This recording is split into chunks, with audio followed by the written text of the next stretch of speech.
With nearly 500,000 Allied soldiers taken prisoner during World War II, British intelligence began developing methods of escape that could be smuggled into enemy prison camps. Under the guise of bogus charities, MI9 covertly hid survival tools inside donated relief packages, compasses disguised as collar studs, maps hidden inside playing cards, and local currency mixed with Monopoly money. But perhaps their most critical invention was the specially developed MI9 Escape Knife, a multi-tool outfitted with the express purpose of being used in prison breaks, with a wire cutter, miniature hacksaw, and pocket knife, all combined into a design small enough to conceal and sneak past the German guards.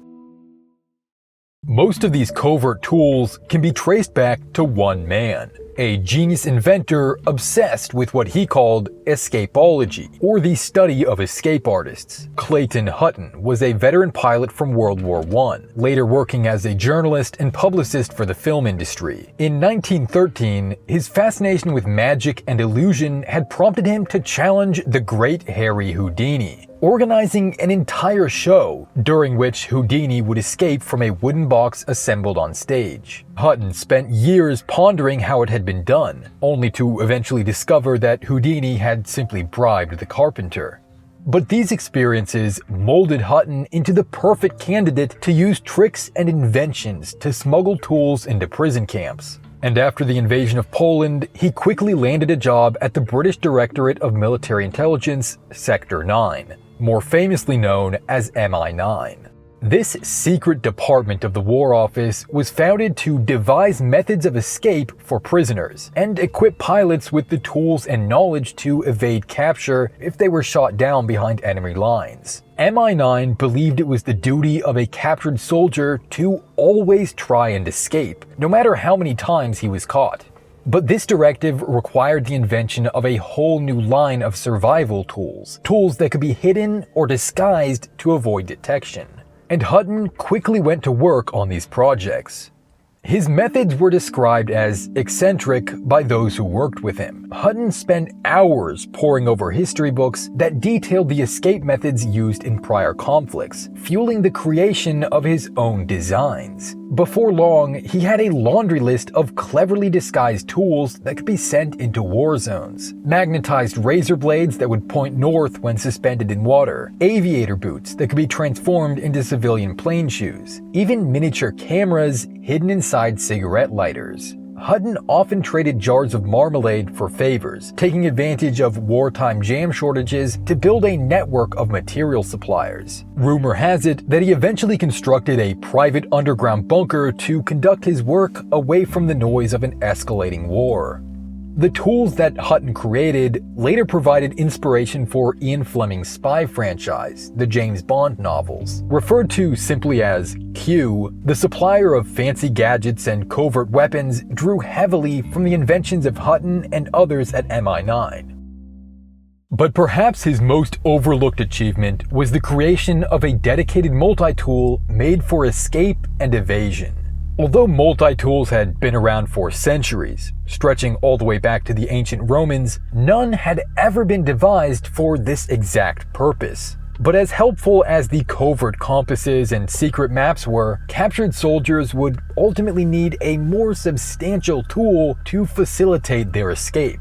Never one to waste time reinventing the wheel, Hutton quickly found a suitable platform to configure as a covert prison break tool. Joseph Rogers & Son, a cutler based out of Sheffield, had been manufacturing a pliers-based multi-tool since 1900, called the Military Wire Cutter Knife. A clever design that stowed a spear point blade and can opener inside the handle of a pair of clippers. The wire cutter had already proved its worth in the trenches of World War I, so by changing the frame to fit a few more tailored implements, Hutton was able to create the perfect tool for escape artists in record time. Known simply as the MI9 Escape Knife, it was armed with the necessary equipment to cut loose from any cage, cell, or camp.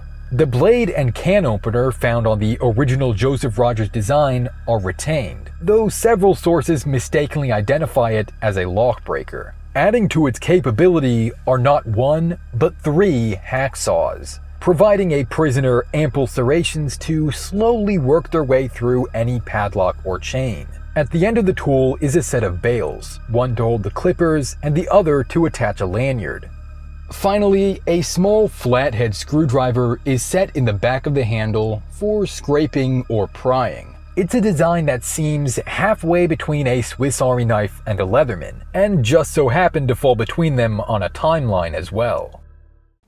Not much is recorded about the use of the MI9 Escape Knife. As a covert weapon from a highly classified intelligence agency, few records have been made available. It's possible that this tool was issued to troops in the SOE, OSS, and commando units, with the hope that anyone lost behind enemy lines could use it on their journey back to friendly territory. It seems unlikely that any actually made it to a prison camp, given that the knife, at roughly the same size as a Leatherman super tool, would have been difficult to conceal. There are also rumors of the Germans using X-ray to scan incoming packages towards the end of the conflict, making it nearly impossible to sneak in tools and escape supplies.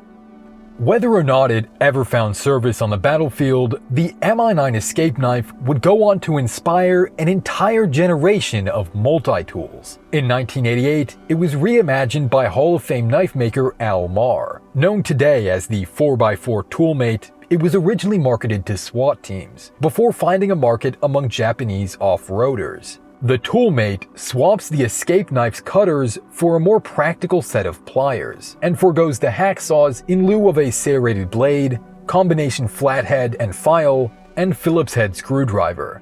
A leather cover was included to make the pliers more comfortable to use, while leaving the end of the lever exposed for use as a spike, competing in a relatively new market with the similarly inspired SOG ToolClip and a recently founded brand called Leatherman. But in my opinion, the Toolmate might be one of the best and most underrated from this era. Although it initially failed to find a foothold in the SWAT market, it still represents one of the first high-end mass-production multi-tools in the tactical space, bringing World War II spy technology to the average knife enthusiast. As for Clayton Hutton, he would end up revealing the details of his wild career in his book Official Secret before passing in 1965. His inventions represent a massive contribution to the rise of tactical multi-tools, inspired countless spy films, and are credited with aiding the escape of over 300 wartime prisoners.